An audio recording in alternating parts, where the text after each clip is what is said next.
Hello and welcome to Modern Toyfare Top 10. I am your host, Mr. Modern Toyfare, and today I am bringing you my personal top 10 Marvel Comics Mafex figures so far. This list is going to be solely comic based. I do not collect a lot of movie figures, especially MCU, just because that is a very deep rabbit hole to go down, and I just don't have the space or funds to justify it. But please make sure to let me know in the comments below your personal top 10s for the Marvel Comics Mafex line. And as always, make sure to like and subscribe if you enjoy this video for more toy-related content. But let's go ahead and get right into it with my number 10 pick, and that is Cyclops. Personally, I don't really care for the character. I've always been Team Wolverine when it comes to the love triangle. He's kind of an asshole.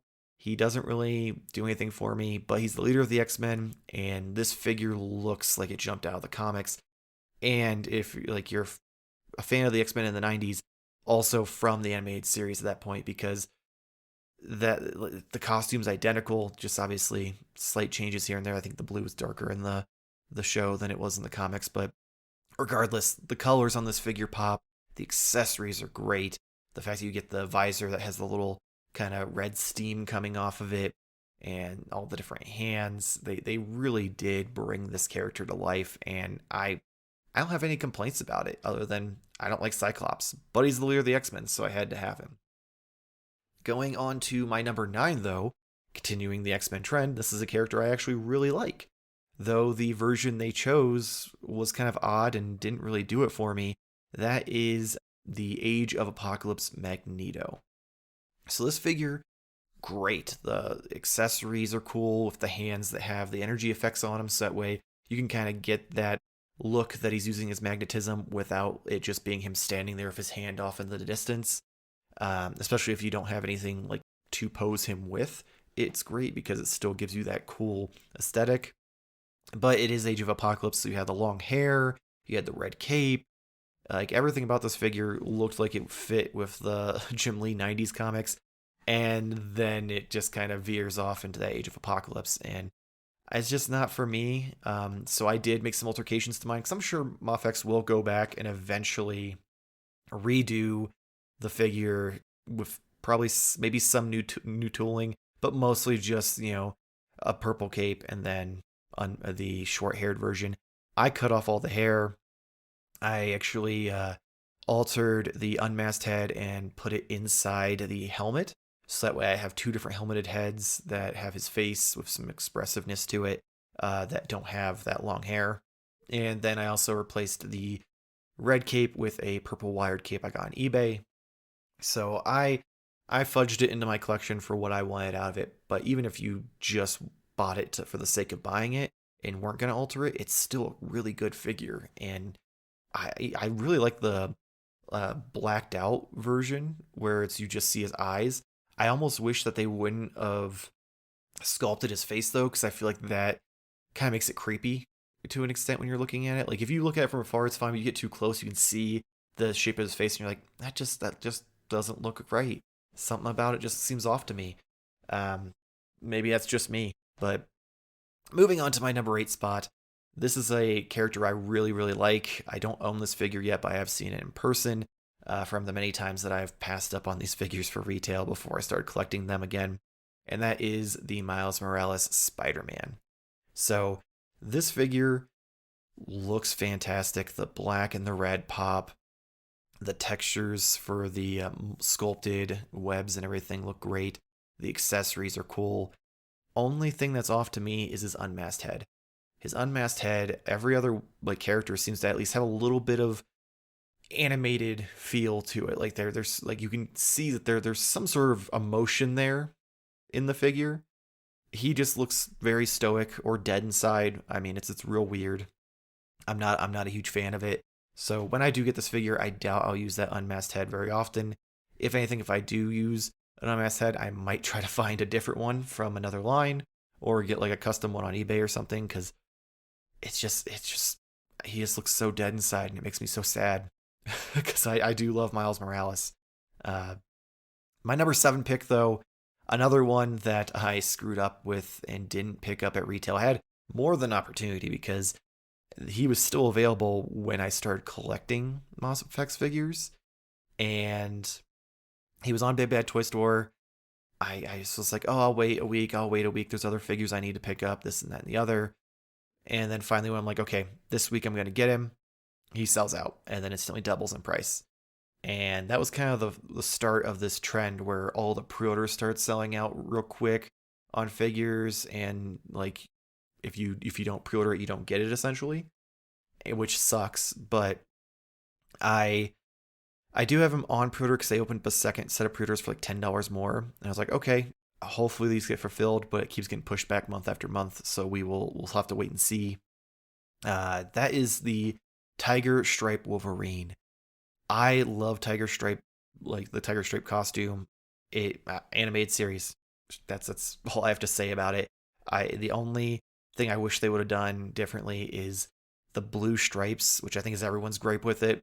I get where they're coming from because in the comics with Jim Lee's art, like he always has that kind of blue sheen to a lot of the black to kind of give it some little something extra when he's doing the shading.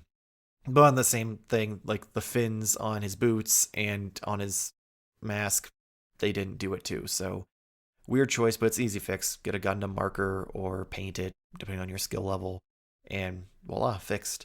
I am actually looking at someone is 3D printing and painting new claws that are more similar to the more recent Wolverine. So that way, if you don't like the straight claws, you can have the curved ones. And I kind of like the curved ones a little better. So we'll have to try to pick those up. But yeah, he's a great figure. I'm hoping that my pre-order gets fulfilled, but we'll see if my patience gives out and I just buy it on eBay before it goes too high in price. Speaking of a figure that went too high in price, and now I'm regretting it. My number 6 pick is Venom. I know a lot of people are going to hate me for this, especially probably even having him on my top 10, let alone, almost at the halfway point. He looks good. I'm sorry. I get that people are mad about the size. It's not Monster Venom though. It is 100% just Eddie Brock Venom. So he's just a big buff dude. He's slightly bigger than the other characters. It's enough for me to be happy with it, and especially because I'm not gonna have him posed in just a straight up and down like situation. So I'll probably never notice that he's like not tall enough by like certain standards. Everything else about this figure though is great. The costume looks great. The shading looks great. The unmasked head with the like neck that you replace that has the suit kind of like crawling up it, so you can tell that it's a living suit instead of just a cloth suit. Like it's so cool. I can't wait to hopefully get him before he skyrockets again. I'm really I'm watching a few on eBay. I have a feeling I'm gonna suck it up and bite the bullet soon before he jumps again, because he's already doubled in price since I started collecting, and I ain't about that life. Number 5, halfway through the list already. This is a newer one and probably one of the better Spider-Man figures, and that is the Ben Reilly Spider-Man. I know a little bit about Ben Reilly. I didn't really read the comics during that period with the Clone Saga, but I know enough to get by.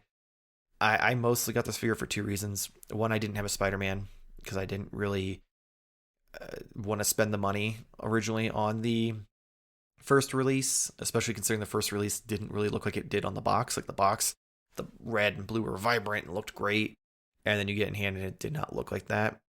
So I do now have the re-release version, which is even more shaded than the original, making him even look more dingy. But this Spider-Man, the suit looks cooler to begin with, but you have those bright reds and blues that I love, that really make Spider-Man pop the way Spider-Man should. So I'm more than happy to have this in my collection. They did a great job with the Ben Reilly head sculpt. I don't really think there's anything I would change about this. The only thing I would say is I hope that this maybe leads to one day revisiting the normal Spider-Man costume and giving it the color scheme of this. So that way we get that more true bright red and blue versus whatever we got last time. Moving on to number 4. This figure I got after it had already sold out for a long while. I managed to get it though close to retail from Cincy Nerd. So if for some reason he's watching, thank you. If you don't know who he is, go check him out on YouTube. He's fantastic. He's been around for a long while. I've been a fan for a while as well. And that is Carnage. This they knocked it out of the park. The figure design looks great. The head sculpts are great. All of the accessories. You've got the giant scythe hand, the hammer hand, the claw fingers, the Wolverine style claws. You've got the tentacles. You've got he even has like almost like swords like coming out of his fists for a set of hands. The unmasked head looks great. Everything about this figure is fantastic. He poses amazing. He's even got the, like magnetic hands and feet like the normal Spider-Mans do. So if it wasn't for my love of some of these other characters, he'd be even higher on the list. But he's definitely one of the best Marvel Comics Mafex figures that has come out for sure. My number 3, though, he's the definitive version of his character for me. I've owned the Mezco version. I've owned a couple Marvel Legend versions, but this one just looks so good. It looks so much better for the modern version of this character, and that is Deadpool. Deadpool, like all the Marvel Legends figures, always are this generic, like muscular body painted red with some details on it. This actually makes his costume look like it's got different textures, and it's cloth. It's not just a generic skin tight suit where you can see every one of his abs and his nipples. Like I don't like that aesthetic. I feel like it takes away from the characters in some extent. Like in some cases it's fine. Like Cyclops is a jacked dude, so he probably should be a little more muscular. Same with Wolverine. Wade's not. Deadpool is not a big, bulky guy anymore. So it makes more sense for his costume to kind of represent that. And this costume also reminds me of one of my favorite Marvel comic books, and that's the Spider-Man and Deadpool comic that like lasted for like 40 issues, which is hilarious and fantastic. So if you haven't read it, you should. But he definitely is my definitive Deadpool figure. I just wish we had more heads, because you get the squinty eye, the normal eyes, the like one eye like raised. I would love to have like the like super like wide eye expressed face, maybe an unmasked Wade head.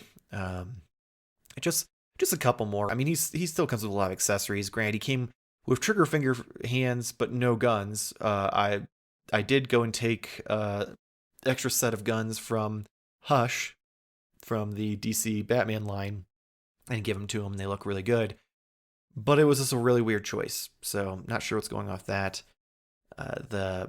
It was this, I don't know, because I know DC and Warner Brothers is like no guns, but I hadn't heard anything about Marvel doing it, so I'm not sure why they skipped out. If you know the reason, let me know in the comments below, because again, mildly new to this line. Like I said, I did collect some figures way back when, but I haven't in a long while, and it's only been a few months, so I don't know a lot of the backstories for some of them. My number 2, though, super recent release. I actually received him back on Christmas Eve. He was a Christmas present to myself. My pre-order from Miami shipped and got here within a few days, and he even made my top 10 figures of 2021, which you can go to the channel and check that out. I'll make sure to try to remember to put a card up there so you can click to go over there where me, Nate, and Jarmar go over our top 10 figures of 2021. But that is the brown suit Wolverine. Now, overall, this is an improvement to the Tiger Stripe one. While I prefer the Tiger Stripe costume, this one, the claws look cooler. The like fins on his boots are a little longer. There's just some minor details that really kind of take the figure to the next level. He also didn't have the QC issues, because my understanding is Tiger Stripe, one of the arms would pop off or break off, which is not a fun time, especially with these figures being so expensive. But I think he turned out great. Again, head sculpts. That's the only lacking part, is he didn't have a Wolverine head that was angry. He had a normal face, a smirking face, and then he had an unmasked face, which was angry, which was cool. But his Wolverine head's like, I need that like rage face for my Wolverine, so that way when he's fighting my Sentinel back there, he's not just awkwardly smirking at him. Because I don't think anyone would smirk at a giant robot that's trying to wipe out your species. At least not while you're fighting it. Maybe like when you're walking up to it, like, oh yeah, I'm gonna fuck you up. But I don't know. Maybe it's just me. My number 1, though, I talked about this earlier, this was the gateway drug. I procured this figure solely for the accessories because I had the Mezco version and I wanted to use some of the accessories for that. Then I got it in hand and I took some pictures, I did the review for it, and it won me over. It made, this is now my main line for Marvel figures. I sold all of my Mezco ones. It's still teetering on the fence for DC just because there's not enough characters for me to justify it just yet. We'll see. We may get there eventually. But that is Gambit. And they this figure's perfect. Like the coat on it is wired all the way around so you can get as many dynamic poses as you want. I love the fact that the knee guards are attached to the boots so that way you don't get that awkward gap when you bend his knees. I love the effects he came with. The head sculpts are great. I wish we would have gotten a smirking face, but we don't. It's not necessarily a deal breaker by any means. The fact that you even get little stands to help hold up the larger effects that hook onto his hands, like they killed it. And he's even got like the swoopy 90s like spiky hair and everything. So he is hands down my number one pick for the Marvel Comics line over at Mafex. Again, let me know what your top 10 is down in the comments below. But that's going to be it for my top 10 Marvel Comics Mafex figures so far. Make sure to let us know in the comments, again, what your top 10 is. And also let me know what other top 10 lists you would like to see. Jarmar, Nate, and myself plan to try to do a top 10 list every month. So we will be checking the comments to see if there's anything you want to see. Otherwise, we'll just, do what I did today and choose a line that we're familiar with or that we really like and kind of start there and work our way through. As always, please make sure like and subscribe. Check us out over on Twitter, Instagram, and TikTok at Modern Toyfare. Don't forget also to join us Wednesday nights, 10 p.m. Eastern Time, twitch.tv/Modern Toyfare for weekly purchases. All of the links for all of our different accounts and everything, including the social medias for Jarmar and Nate, will be in the description below. And hopefully we'll see you next week. Same toy time, same Toy Fair channel. Thank you for watching.